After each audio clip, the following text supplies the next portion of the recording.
France Inter. On passe à votre histoire du monde, Anthony Bélanger.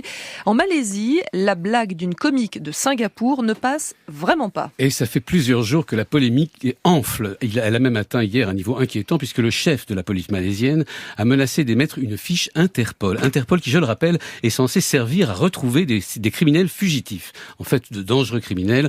On a une jeune femme, Jocelyn Chia, comique de stand-up de la scène new-yorkaise, une ancienne avocate qui utilise ses origines singapouriennes pour alimenter ses sketchs. L'un d'entre eux s'est retrouvé sur les réseaux sociaux alors que des Malaisiens étaient dans la salle. Ce jour-là, elle choisit alors d'aborder un point d'histoire très sensible, la séparation dans la douleur en 1965 entre la Malaisie et Singapour. Alors depuis, les deux frères ennemis ont fait du chemin. Jocelyn Chia s'en prend donc bille en tête à la pauvreté de la Malaisie alors que Singapour est un pays riche. Et ça, donc, ça suffit à déclencher une polémique aussi grave ? Oui, parce que la richesse de Singapour est toujours un sujet sensible. Singapour est une ville-État dirigée par la diaspora chinoise qui est largement majoritaire. Or, de l'autre côté de la frontière, côté Malaisie, il y a des préjugés profondément ancrés contre les Chinois, soupçonnés d'être une sorte de cinquième colonne et d'accaparer les richesses. Un racisme qui a parfois conduit à des émeutes meurtrières, comme dans la capitale Kuala Lumpur en 1969. Or, avec son sketch, Jocelyn Chia, qui est singapourienne d'origine chinoise,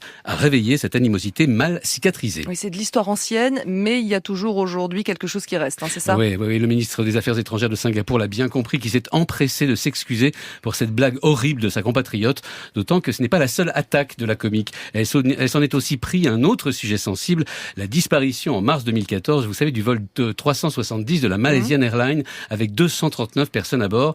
Filant la métaphore du sous-développement de la Malaisie, elle explique que même ces avions, les avions malaisiens donc, ne savent pas voler.